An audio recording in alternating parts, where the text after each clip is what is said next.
ये एक डरावनी और खतरनाक मूवी होने वाली है जिसमें एक अजीब सा पैरानॉर्मल एक्टिविटी दो भाई बहनों को परेशान करने आ जाता है। तो कहानी की शुरुआत में हम जिम और वेना को देखते हैं क्योंकि आज यहाँ उसके घर पर उसकी मॉम आने वाली थी इन दोनों से मिलने के लिए। वेना की मॉम किसी कारण उन लोगों से अलग रहती थी और वेना के पापा सामान लाने के लिए बाहर गए हुए थे और आज ये पूरी की पूरी फैमिली बाहर घूमने जाने वाली थी और इसलिए वेना अपने फेस को चमका रही थी। और तभी जिम अपनी बहन को सुंदर बनते देखकर उसे चिढ़ाने के लिए कहता है कि हमारा बाहर जाना कैंसिल हो गया है क्योंकि बाहर मौसम खराब हो चुका है। इसके बाद वेना जिम की बात सुनकर खुद खिड़की से बाहर झांकने लगती है और वो बाहर साफ मौसम देखकर काफी खुश हो जाती है। लेकिन तभी वेना की नजर बाहर मैदान में खड़े एक डरावने आदमी पर पड़ती है जो लगातार वेना को ही घूर रहा था। इस डरावने आदमी ने काले रंग का सूट बूट पहना हुआ था और उसका सर बोरे से ढका होता है जो जंजीरों से बंधा हुआ था।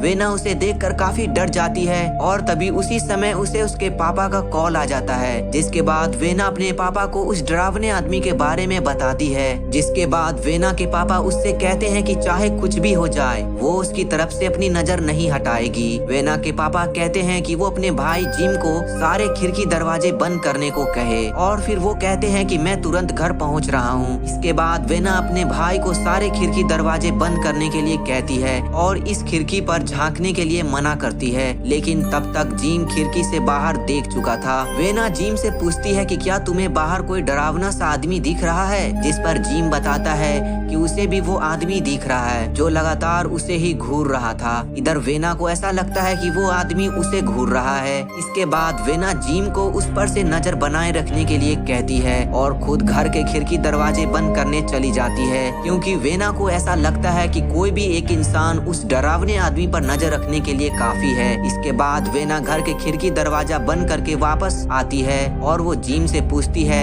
कि क्या वो आदमी अभी भी वही है, जिस पर जिम बताता है कि हाँ वो आदमी अभी भी वही है। वेना भी अब खिड़की के पास आकर जिम की बात कंफर्म करने लगती है और वो देखती है कि उसे अब वो आदमी बाहर मैदान में नहीं दिख रहा है। वेना जिम पर गुस्सा करती है कि उसने उस डरावने आदमी पर से नजर क्यों हटाई, जिस पर जिम बताता है कि नहीं मैंने ऐसा बिल्कुल नहीं किया है, वो आदमी मुझे अभी भी दिख रहा है। इसके बाद वेना जब अपने कमरे की तरफ पलटती है तो तब उसे वही आदमी उसके कमरे में दिखता है जबकि जिम को वो आदमी अभी भी बाहर मैदान में दिख रहा था। जिसका मतलब ये था कि जिस किसी की भी उस डरावने आदमी के ऊपर से नजर हटती है तो वो डरावना आदमी उसके और नजदीक आ जाता है। अब वेना अपने कमरे में और जिम बाहर मैदान में खड़े आदमी पर लगातार अपनी नजरें गड़ाए हुए थे। इधर वेना को ऐसा लगता है कि वो अगर इस आदमी के आंखों को ढक देगी तो तब वो उसे घूरना बंद कर देगा और इसलिए वेना अपने ड्रोवर से टेप निकालती है और उस आदमी के आंखों पर लगा देती है। इसके बाद वेना को लगता है कि आदमी को अब कुछ भी दिखाई नहीं दे रहा होगा,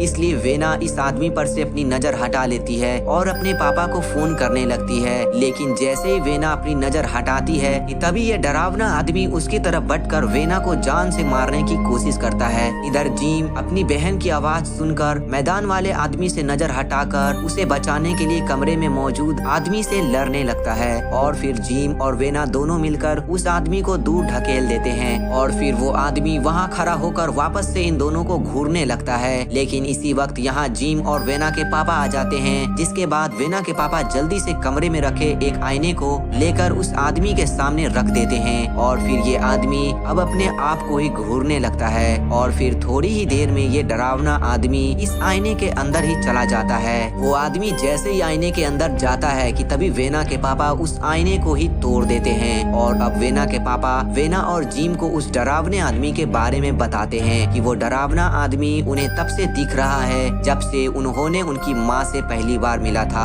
और वो आगे बता ही रहे थे कि तभी जिम को याद आता है कि यहाँ तो वो आदमी था जिसे वेना ने बाहर मैदान से नजर हटाया था और उसे याद आता है कि उसने भी तो वेना के चीखने पर बाहर खड़े आदमी पर से नजर हटाई थी और जिम समझ जाता है कि वो आदमी उसे भी मारने दोबारा जरूर आएगा। आखिर में हम उसी डरावने आदमी को किसी और को घूरते हुए देखते हैं और इसी के साथ ये मूवी यहीं पर एंड हो जाती है। मूवी अगर अच्छी लगी हो तो चैनल को सब्सक्राइब करके प्यारा सा कमेंट जरूर लिखना।